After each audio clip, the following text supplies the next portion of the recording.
Operation rising lion ఇది ఇప్పుడు Israel Iran పై చేస్తున్న వార్. ఈ వార్ కాస్త న్యూక్లియర్ వార్గా మారబోతుందనే అనుమానాలు కూడా వ్యక్తం అవుతున్నాయి. ఇక ఇప్పటికే ఇరాన్ పై ఇజ్రాయెల్ దాడి చేస్తూ తీవ్ర స్థాయిలో హెచ్చరిస్తుంది. మరోవైపు ఇరాన్ సుప్రీం లీడర్ ఖొమేని కూడా హెచ్చరిస్తున్నారు. దుష్టుల్ని అంతం చేసే వరకు పోరాడుతూనే ఉంటామంటూ చెప్తున్న పరిస్థితి కనబడుతుంది. ఖురాన్లోని మాటల్ని ట్వీట్ చేశారు ఇరాన్ మిలిటరీ. అటు ఇరాన్పై మరొకసారి ఇజ్రాయెల్ విరుచుకుపడుతున్న పరిస్థితి కనబడుతోంది. ఒక్కసారిగా ఇజ్రాయెల్ ఇరాన్పై దాడులు చేస్తున్న సందర్భంలో అటు కలలో కూడా ఊహించని పరిస్థితి వచ్చింది. ఇక మా దగ్గర కూడా అణ్వాయుధాలు ఉన్నాయి, ప్రస్తుతం అవి సేఫ్గా ఉన్నాయి, ఇక వాటిని ఉపయోగించాల్సిన టైం వచ్చిందంటూ ఇరాన్ వార్నింగ్ ఇస్తుంది. ఇజ్రాయెల్కు కలలో కూడా ఊహించని శిక్ష విధిస్తామంటూ హెచ్చరిస్తున్నారు Iran supreme leader Ayatollah Ali Khamenei. ఇరాన్లో ఇంటర్నెట్ సేవలు పూర్తిగా బంద్ అయ్యాయి. దుష్టుల్ని అంతం చేసే వరకు పోరాడుతూనే ఉండండి. ఖురాన్లోని మాటల్ని ట్వీట్ చేశారు ఇరాన్ మిలిటరీ. అటు ఇరాన్పై మరొకసారి విరుచుకుపడుతుంది ఇజ్రాయెల్. న్యూక్లియర్ సైనిక స్థావరాలే టార్గెట్గా దాడులు చేస్తుంది.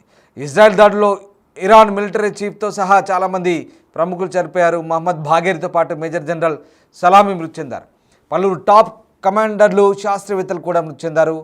వెంటనే ఇజ్రాయెల్పై దాడులు దిగాలంటూ ఇరాన్లో పెద్ద ఎత్తున ఆందోళన చేస్తున్నారు జనం. ఇక ఈ నేపథ్యంలో పెద్ద ఎత్తున వీధుల్లోకి వచ్చారు. న్యూక్లియర్ ప్లాంట్పై ఇజ్రాయెల్ దాడి చేసిన నేపథ్యంలో ఇటు న్యూక్లియర్ లీకేజ్ వార్తలతో ప్రపంచ దేశాలకు కూడా కలవరం మొదలైన పరిస్థితి కనబడుతుంది. ఈ నేపథ్యంలోనే ఒక్కసారిగా ఇరాన్ అలాగే ఇజ్రాయెల్ వార్ ఎక్కడికి దారితీస్తుందనేది ప్రస్తుతం ఒక ఆసక్తికర చర్చకు దారితీసిన పరిస్థితి కనబడుతుంది. ఇంతకీ అణుస్థావరాల లక్ష్యంగా ఇజ్రాయెల్ దాడులు, మరోవైపు ప్రతీకార దాడులు తీర్చుకుంటామంటూ ఇరాన్ స్ట్రాంగ్ వార్నింగ్. ఇదంతా చూస్తుంటే మరొక భారీ విధ్వంసం, యుద్ధం తప్పదా అనే సందేహాలు వెల్లువెత్తున్నాయి. ఇంతకీ ఇరాన్పై దాడి ఎందుకు, టార్గెట్స్ ఏంటి, ఇవన్నీ కూడా ఒక్కసారి తెలుసుకునే ప్రయత్నం చేద్దాం. ఆపరేషన్ రైజింగ్ లైన్ పేరుతో ఇరాన్పై ఇజ్రాయెల్ చేస్తున్న అటాక్స్ ఏంటి, అసలు ఇరాన్పై ఎప్పుడు ఎక్కడ దాడులు జరిగాయి, ప్రస్తుతం నేను ఆ అంశాలు మీకు ఇప్పుడు వివరిస్తాను. ఇరాన్ రాజధాని టెహ్రాన్ ఇరాన్ టైం ప్రకారం అర్ధరాత్రి దాటిన తర్వాత సరిగ్గా 3:30 సమయంలో పేలుళ్లు జరిగాయి. టెహ్రాన్ సిటీకి దక్షిణ వైపు 225 కిలోమీటర్ల దూరంలో ఉన్న నతాంజ్ అనే అణుకేంద్రంపై ఇజ్రాయెల్ విమానాలు బాంబులు, మిసైల్స్తో విరుచుకుపడ్డాయి. సరిగ్గా అదే సమయంలో రాజధాని టెహ్రాన్ సిటీలోని ఈశాన్య వైపు జనం నివసించే ఇళ్లపై కూడా ఇజ్రాయెల్ అటాక్ చేసింది. హై రైజ్ భవనాలను టార్గెట్ చేసి మరీ మిసైల్స్ ప్రయోగించింది. దీంతో పలు హై రైజ్ టవర్లు దెబ్బతిన్నాయి. ఇక ఇరాన్ దేశంపై ఇజ్రాయెల్ దాడులు ఖచ్చితంగా దుందుడుకు చర్యలుగానే ఇరాన్ అభివర్ణిస్తుంది. ఒకటి కాదు, రెండు కాదు, ఏకంగా 100 డ్రోన్ బాంబులతో తమ దేశంపై దాడి చేసింది. ఇక ఇరాన్ దేశ ప్రజలపై యుద్ధం ప్రకటించినట్టుగానే చూస్తున్నామంటూ చెప్తోంది. ఇజ్రాయెల్ దాడులను అడ్డుకునేందుకు ప్రయత్నాలు చేస్తున్నామంటూ ఇరాన్ చెప్తోంది. మా సైన్యం పూర్తి స్థాయిలో శక్తివంచన లేకుండా కృషి చేస్తుంది. ఇప్పటికే టెహ్రాన్లోని జనం నివాస ప్రాంతాలపై దాడులు జరిగాయి, చాలామంది గాయపడ్డారు. ఇరాన్ దేశం ఏం చేయాలో ఏం చేయకూడదో మరో దేశం నిర్ణయించే అధికారం ఎక్కడిది అంటూ ప్రశ్నిస్తోంది. దీనికి అమెరికా కూడా బాధ్యత వహించాల్సిందంటూ ఇరాన్ కరాఖండిగా చెప్తోంది. ఇజ్రాయెల్ దాడిలో ఇరాన్ దేశంలోనే అత్యంత శక్తివంతమైన ఇరాన్ పారామిలిటరీ రివల్యూషనరీ గార్డ్స్ అధినేత హుసేన్ సలామీ చనిపోయారు. అంతేకాకుండా ఆర్మీ చీఫ్ మహమ్మద్ బాఘేరి కూడా చనిపోయినట్టుగా ఇరాన్ ప్రకటించింది. వీళ్ళిద్దరూ ఇరాన్ ప్రభుత్వంలోనే కాకుండా అక్కడ జనంలోనూ పాపులర్ లీడర్స్ కావడం విశేషం.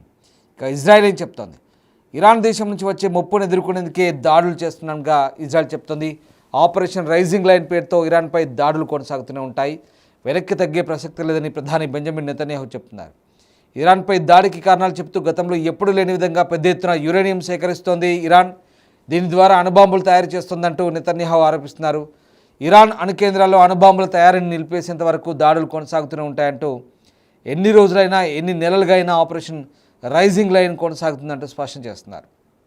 ప్రస్తుతం ఇరాన్ దగ్గర ఉన్న యురేనియంతో చాలా తక్కువ సమయంలోనే ఏడాదిలోపే అణ్వాయుధాలను తయారు చేయగలదు. అంటే ఇదే జరిగితే ఇజ్రాయెల్ దేశం మనుగడ ప్రశాంతకం అవుతుంది. దీన్ని ఎట్టి పరిస్థితుల్లోనూ చూస్తూ ఊరుకోము, పక్కా సమాచారం ఆధారంగానే ఈ దాడులు చేస్తున్నామంటూ ఇజ్రాయెల్ చెప్తుంది. దీనికి అమెరికా మద్దతు కూడా ప్రకటించింది. సో రకంగా మరోవైపు ఇరాన్ దేశంపై ఇజ్రాయెల్ దాడులతో తమకు ఎలాంటి సంబంధం లేదంటూ అమెరికా చెప్తూనే ఇంకా ఏమి మిగిలే వరకు మీరు చర్చలకు రాకుండా ఉంటారు, పూర్తిగా నాశనమయ్యే వరకు చూస్తారా అంటూ ట్రంప్ మళ్ళీ చలోక్తులు విసిలారు, వ్యంగ్యంగా మాట్లాడారు. అంటే అటు ఇజ్రాయెల్ పక్కా దాడులు చేసింది, చాలా పకడ్బందీ దాడులు చేసినట్టు ఇజ్రాయెల్ని మెచ్చుకుంటున్నారు. ఈ రకంగా అమెరికా వెనకాలే ఉండి మొత్తం వ్యవహారం నడిపిస్తుందనే అంశం ఇక్కడ బట్టబయలింది. అయితే తమ దేశంపై దాడులు చేసినందుకు ఇజ్రాయెల్కు కఠినమైన శిక్ష ఎదుర్కొంటుందంటూ ఇరాన్ సుప్రీం లీడర్ ఖొమేనీ అంటున్నారు. ఇజ్రాయెల్పై ప్రతీకారం తీర్చుకుంటామంటున్నారు. ఈ నేపథ్యంలోనే ఒక్కసారిగా ఒక ప్రకటన విడుదల చేశారు. ఇక మరోవైపు ఇరాన్లోని కొన్ని ప్రాంతాల్లో జెండాలు కూడా ఎగురవేశారు. రక్తపు మరకలతో కూడినటువంటి ఎర్రటి జెండాలు ఎగురవేశారు. ఇక ఇది ప్రతీకారానికి సూచికగా అంటూ ఇరాన్ చెప్తుంది.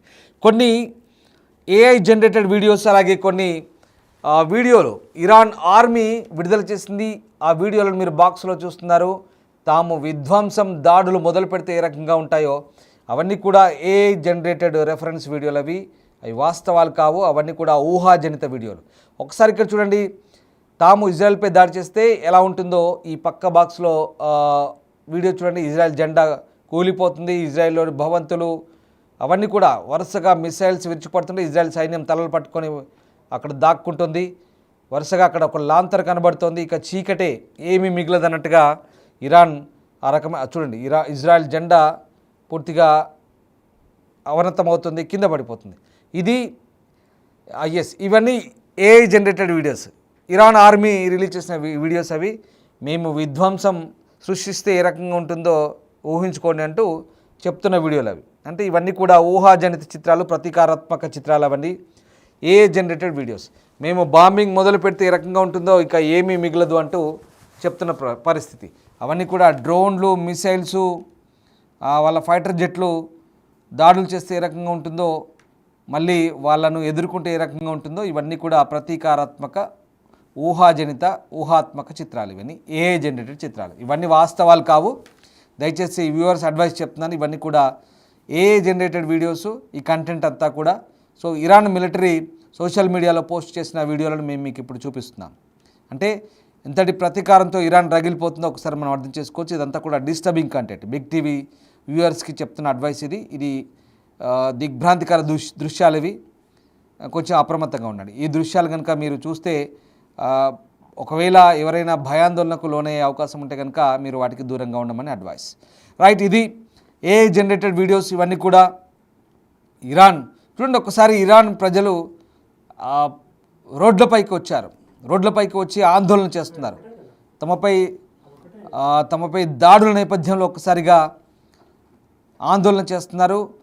ఆ ఏఐ జనరేటెడ్ వీడియో, ఆ జెండాకు సంబంధించిన వీడియో, అది మాత్రమే ఏఐ జనరేటెడ్ వీడియో. మిగతా అన్నీ కూడా ఇరాన్ ఇది మాత్రమే ప్రతీకారాత్మక ఊహాజనిత AI generated video. Iran army తమ సోషల్ మీడియా అకౌంట్లో పోస్ట్ చేసిన వీడియో. అంటే తాము విధ్వంసానికి పాల్పడితే ఏ రకంగా ఇజ్రాయెల్ పతనం అవుతుందో అదిగో చూడండి, ఆ రకంగా ఉంటుందంటూ అదొక ఊహాజనిత వీడియో. అది అప్పుడు ఇజ్రాయెల్ ఆర్మీ తలలు పట్టుకొని బంకర్లో దాచుకుంటారు. ఇక మేము విధ్వంసం సృష్టిస్తాం, ఏ రకంగా ఉంటుందో, చీకటి తప్ప ఏం మిగలదంటూ ఈ వీడియో సారాంశం. సరే, ఇదంతా కూడా సరే. ఈ మిగతా బాక్స్లో ఉన్న విజువల్స్ అన్నీ కూడా మీకు క్లియర్గా చెప్తున్నాను. ఇరాన్పై చేసిన అటాక్ సంబంధించిన వీడియోలు అవి ఐడిఎఫ్ రిలీజ్ చేసింది. ఇవన్నీ కూడా నిజమైనవే. ఈ వీడియోలన్నీ కూడా ఇరాన్పై చేసిన దాడికి సంబంధించిన దృశ్యాలు. సో ఆ రకంగా అయితే మొత్తం మీద ఈ ప్రతి దాడులు ఇంకా ఎన్ని రోజులు కొనసాగుతాయనేది స్పష్టం చేయలేదు. ఇజ్రాయెల్ ఖచ్చితంగా చెప్తుంది ఇరాన్ అణ్వాయుధాల తయారీని ఆపే వరకు కొనసాగుతుంది, నెలలైనా పట్టొచ్చు అని చెప్తుంది. ఈ రకంగా ఇజ్రాయెల్ ప్రకటించడంతో మరోవైపు ఇరాన్ కూడా ప్రతీకారం తప్పదు, ప్రతీకారం తీర్చుకుంటాం, మిమ్మల్ని వదిలిపెట్టాం, రక్తానికి రక్తం చిందిస్తామంటూ ఇరాన్ చెప్తుంది. ఏదేమైనా మొత్తం మీద ఈ ప్రతిదాడులతో మిడిల్ ఈస్ట్ అంతా కూడా మరొకసారి ఉద్రిక్తంగా మారుతోంది. భరితమైనటువంటి వాతావరణం తలెత్తింది. ఇటు ఇది దేశాల మధ్య యుద్ధంగా పరిణమించాల్సిన అవసరం కూడా అటువైపు దారితీస్తుందేమో అనే ఆందోళన కూడా వ్యక్తమవుతున్న నేపథ్యంలో ఒక్కసారిగా ఇటు ఇరాన్ హెచ్చరికలు, మరోవైపు ఇజ్రాయెల్ హెచ్చరికలు, ఇరు దేశాల పౌరులు కూడా అప్రమత్తంగా ఉన్నారు. ఇరు దేశాలకు కూడా ఎమర్జెన్సీ వాతావరణం కనిపిస్తోంది.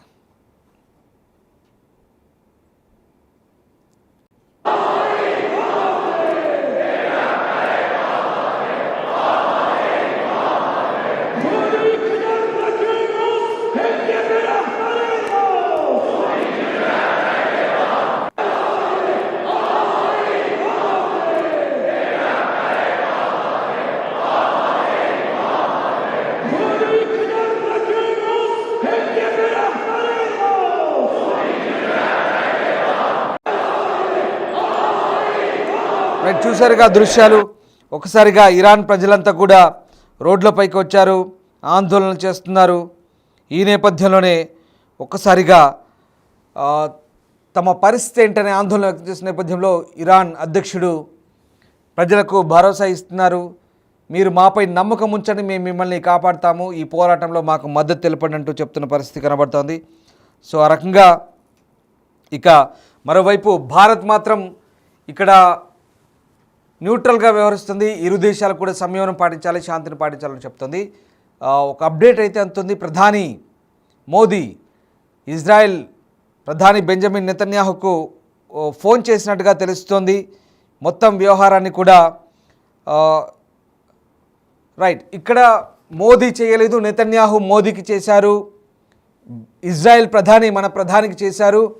ఒక అప్డేట్ అంతుంది. ఇజ్రాయెల్ ప్రధాని నెతన్యాహు మన ప్రధాని మోదీకి కాల్ చేశారు. ఈ దాడులకు సంబంధించిన అంశాలను వివరించారు. ఎందుకు దాడులు చేయాల్సి వచ్చింది, ఎలాంటి దాడులు చేస్తున్నాము, ఈ దాడుల విషయంలో ఏ రకంగా వ్యవహరించమని చెప్తున్నారు. నేను మీకు చదివి వినిపిస్తాను. Received a phone call from PM Netanyahu of Israel has briefed me on the evolving situation, shared India's concern and emphasized the need for early restoration of peace and stability in the region అంటూ ఈ tweet సారాంశం. Israel ప్రధాని Netanyahu మాకు దాడుల గురించి వివరించారు, కానీ వీళ్ళంత త్వరగా శాంతి పునరుద్ధరణ జరగాలి, ఆ ప్రాంతమంతా కూడా సామరస్యంగా మెదలాలి, శాంతి మళ్ళీ నెలకొల్పాలంటూ మన ప్రధాని కోరినట్లుగా ఆ ట్వీట్ సారాంశం. ప్రధానమంత్రి నరేంద్ర మోదీ ట్విట్టర్ నుంచి ఈ ట్వీట్ కొద్దిసేపటి క్రితమే వచ్చింది. సో బెంజమిన్ నెతన్యాహు ప్రధానికి మన ప్రధాని మోదీకి ఫోన్ చేశారు, దాడుల సారాంశాన్ని వివరించారు. మనం కూడా గతంలో పాకిస్తాన్పై దాడులు జరిపినప్పుడు మిగతా దేశాధినేతలకు ఎలా వివరించామో ఇప్పుడు మోదీ కూడా ఫోన్ కాల్ రిసీవ్ చేసుకున్నారు బెంజమిన్ నెతన్యాహు నుంచి. సో ఇది ఇప్పటివరకు ఉన్న అప్డేట్. సో ఒక రకంగా మీరు చూస్తే ఆ దృశ్యాలను కూడా ఇరాన్లో ఆ ప్రజలకైతే ఆ ప్రభుత్వం భరోసా ఇస్తుంది, మీరు మాతో అండగా ఉండండి, మేము పోరాడతామని చెప్తున్నారు. కానీ భయంకరమైన అణ్వాయుధాలను ఇరాన్ తయారు చేస్తుందన్న ఆరోపణ నేపథ్యంలో అమెరికాతో సహా మిగతా ప్రపంచ దేశాలని ఆందోళన వ్యక్తం చేసిన నేపథ్యంలో ఇజ్రాయెల్ ఇప్పుడు దాడులకు పాల్పడుతుంది, ఇరాన్ను కట్టడి చేసే ప్రయత్నం చేస్తుంది. ఇందులో ఇంకో కోణం కూడా ఉంది. ఇరాన్ అనేది ఇక్కడ హెజ్బుల్లాకు మద్దతు ఇస్తుంది, లెబనాన్ కేంద్రంగా ఉన్న హెజ్బుల్లాకు మద్దతు ఇస్తుంది, హమాస్కు మద్దతు ఇస్తుంది, హౌతీ తిరుగుబాటుదారులకు మద్దతు ఇస్తుంది. ఇవన్నీ కూడా ఇజ్రాయెల్పై పోరాటం చేస్తున్నాయి ఈ ఉగ్రవాద సంస్థలని కూడా. ఆ ఉగ్రవాద సంస్థలకు ఇరాన్ వెన్నుదన్నుగా నిలుస్తుంది, ఆయుధాలను సరఫరా చేస్తుంది, అంతేకాదు నిధులను సమకూరుస్తుంది. స్వయంగా వాళ్ళ రెవల్యూషనరీ గార్డ్స్ కుడ్స్ ఫోర్స్ అనే ఒక సంస్థని, అంటే ఆర్మీలోని పారామిలిటరీ సంస్థను కూడా ఆ రకమైనటువంటి సంస్థగా, దాన్ని ఆల్రెడీ తీవ్రవాద సంస్థగా ఇజ్రాయెల్ అమెరికా ప్రకటించిన నేపథ్యంలో ఆ సంస్థని పెంచి పోషిస్తుంది. కాబట్టి సో ఆ రకమైనటువంటి వ్యవహార శైలితో ఇప్పుడు ఇరాన్ ఇబ్బందులు ఎదుర్కొంటుంది. ఇజ్రాయెల్ వాళ్ళపై దాడి చేస్తుంది. పరోక్షంగా ఇక్కడ మనకు ఆఫ్రికా చెప్పాలంటే అమెరికా అలాగే పశ్చిమ దేశాలు ఇజ్రాయెల్ను ముందుండి నడిపిస్తున్నాయి. ఇదే వాస్తవం.